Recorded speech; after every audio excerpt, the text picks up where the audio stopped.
English channel পার করেই record করেছিল, তারপরেই পক প্রণালী জয়। এবার লক্ষ্য ক্যাটলিনা চ্যানেল। রাতের গভীর অন্ধকারে 10 ঘন্টা ধরে টানা সাঁতার দিতে হবে সমুদ্রে, যার দূরত্ব প্রায় 34 কিলোমিটার। ক্যাটলিনা চ্যানেল হলো মার্কিন যুক্তরাষ্ট্রের ক্যালিফোর্নিয়া মূল ভূখণ্ড এবং সান্তা ক্যাটলিনা দ্বীপের মধ্যবর্তী একটি সামুদ্রিক জলপথ, যা দীর্ঘ দূরত্বের সাঁতারু ও অভিযাত্রীদের কাছে অত্যন্ত জনপ্রিয়। সেই অংশ সাঁতার দেবে এবার মেদিনীপুরের মেয়ে আফরিন জাবি। বিদেশের সেই সাগরে রয়েছে নানান প্রাণী, যা প্রাণঘাতীও বটে।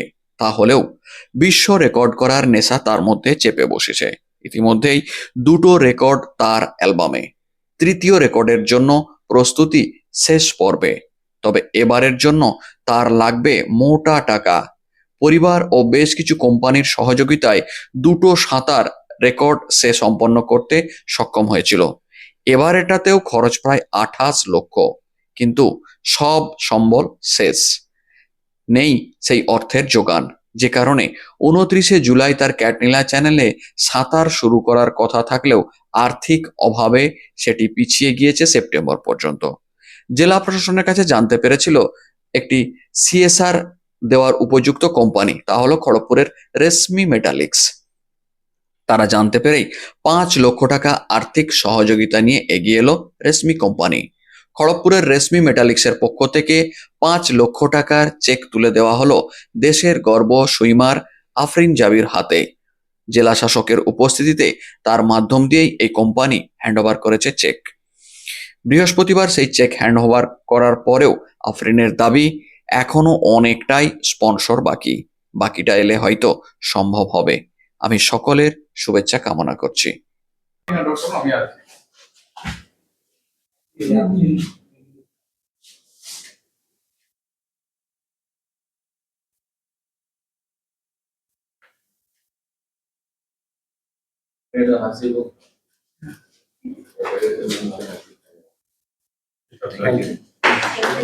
Thank you. All the best.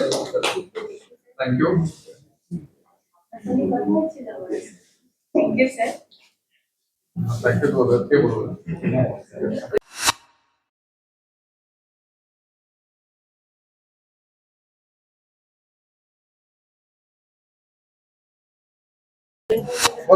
তোমার টার্গেটটা কি, কোথায় যেতে চাইছো এবারে?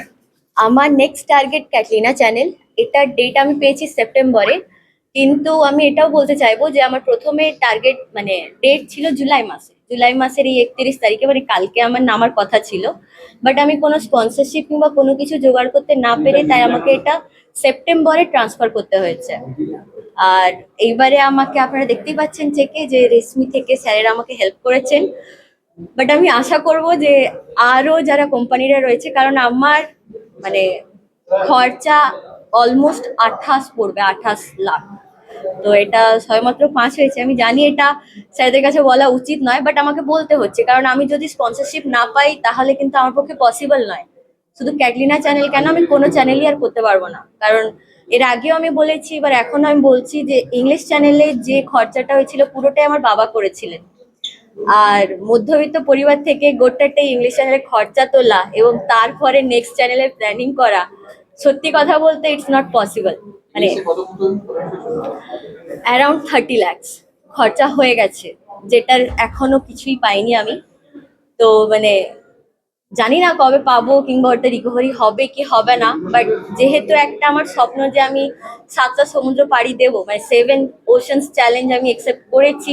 অ্যান্ড আমি আমার শেষ পর্যন্ত চাইবো যে আমি আমার এই চ্যালেঞ্জটা কিংবা আমার টার্গেটটা আমি ফুলফিল করতে পারি।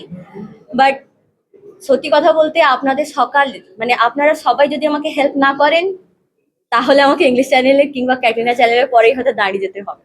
আচ্ছা, ইংলিশ চ্যানেলের যে ক্যাটরিনা চ্যানেলটা কতটা আরো চ্যালেঞ্জিং? ইংলিশ চ্যানেলে মানে পুরোটাই ছিল যে আমাকে রাত্রে স্টার্ট করতে হয়েছিল, যেরকম ভোর 3:30 সময়, দেন আমি ওটা সারা দিন সুইমিং করেছিলাম। বাট ক্যাটলিনা চ্যানেলে আমাকে সন্ধ্যাবেলায় স্টার্ট করানো হবে এবং পুরো চ্যানেলটাই যে আমি সুইমিং করবো পুরোটাই রাত্রের মধ্যে হবে।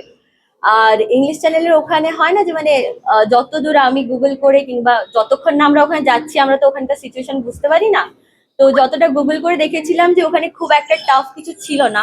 যেরকম সামুদ্রিক জীব দেখা যায় না, বাট ক্যাটলিনা চ্যানেলে অনেক বেশি সামুদ্রিক জীব দেখা যায়। এবং যেমন কি শার্ক, ব্লু ওয়েল, মানে সবই কিছু খুব বেশি দেখা যায়। বাকি জানি না আমি কি দেখতে পাবো। তবে হ্যাঁ, যদি আপনাদের সবার সাপোর্ট থাকে তাহলে আমি ওগুলো দেখতে পেলেও হয়তো আমি ওগুলো মানে ওভারকাম করে সাকসেসফুলি ক্রস করতে পারবো। আর রেশমির মতো যদি অন্যান্য কোম্পানিরা আমাকে হেল্প না করে, আমি আবারও বলতে আমার কোনো অসুবিধা নেই যে কোনো চ্যানেলই আমার পক্ষে আর পসিবল নয়। আপনি ডিস্টেন্সটা কতটা হবে? খাতায় কলমে 34 কিলোমিটার। বাকি কতটা কি ডিস্টেন্স পড়বে আনুমানিক কতটা টাইম লাগবে? আশা করছি আমি 10 ঘন্টার ভেতরে করে নিতে পারবো। এবার বাকি যতক্ষণ না নামছি আমি কিছু বলতে পারছি না। আর পক স্ট্রিটে যেরকম আমাকে, যেহেতু রোটারি আই হসপিটাল ওনারা হেল্প করেছিলেন তাই ওটা পসিবল হয়েছিল। এবার ক্যাটলিনা চ্যানেলে আপনারা সবাই, পক স্ট্রিটে আমি ওয়ার্ল্ড রেকর্ড করেছিলাম, যেরকম মেয়েদের ছিল প্রায় 9 ঘন্টা 20 মিনিট এবং ছেলেদের ছিল 7 ঘন্টা 28 মিনিট। তো দুটোকে আমি ব্রেক করে ওয়ার্ল্ড রেকর্ড নতুন করি, যে 7 ঘন্টা 5 মিনিট আমি পুরোটা কমপ্লিট করেছিলাম। তো তাই আমি ওই রেজাল্টের বেসিসে এটাতেও আশা করছি যে আমি 10 ঘন্টার ভিতরে করে নেব। বাকি সবই ওয়েদারের উপরে ডিপেন্ড করছে। এটা শুরু হবে যে ক্যালিফোর্নিয়া মেন ল্যান্ড রয়েছে ইউএস এর, ওখান থেকে স্টার্ট করিয়ে ক্যাটলিনা যে আইল্যান্ড রয়েছে ওখানে ফিনিশ করাবে। এই প্রসঙ্গে আর্থিক সহযোগিতা নিয়ে এগিয়ে আসা রেশমি কোম্পানির পক্ষ থেকে আধিকারিকরা কি জানিয়েছেন একবার শুনে নেওয়া যাক। আমরা ডিএম স্যারের কাছে আমাদের কোনো একটা কাজ নিয়ে এসেছিলাম, কোম্পানির কাজ নিয়ে। তখন স্যার আমাকে বললেন যে আপনার কথা, ওর কথা তো পেপারে আমরা আগেও শুনেছি, আমরা দেখেওছি ওকে। তো শোনার পরে আমাদের যে সিএসআর ফান্ড আছে সেখান থেকে আমাদের ম্যানেজমেন্ট আমরা ওকে যত সামান্য হয়তো কিছু একটা হেল্প করতে পেরেছি। এবং ও যেটা বললো আগের বাড়িতে যে আরও কোম্পানিরা এগিয়ে আসে, তাহলে ওর সাকসেসটা আমরা সবাই কামনা করি। এবং আমাদের এই যত সামান্য কিছু ওর সিএসআর ফান্ডে যে আমরা ডোনেশন করেছি সেটা আমরা দিতে পেয়ে মানে ওকে আমাদের খুব ভালো লাগছে যে আমরা এটুকু করতে পারলাম ওর জন্য। হ্যাঁ বলুন। অনেক মানে তো একটা ছোট স্টেপ। হ্যাঁ,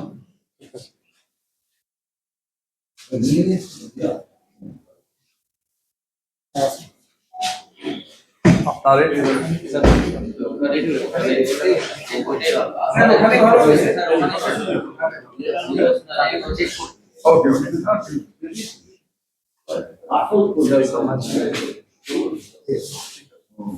আপনি আপনি হ্যান্ড ওভার করুন, আমি আছি।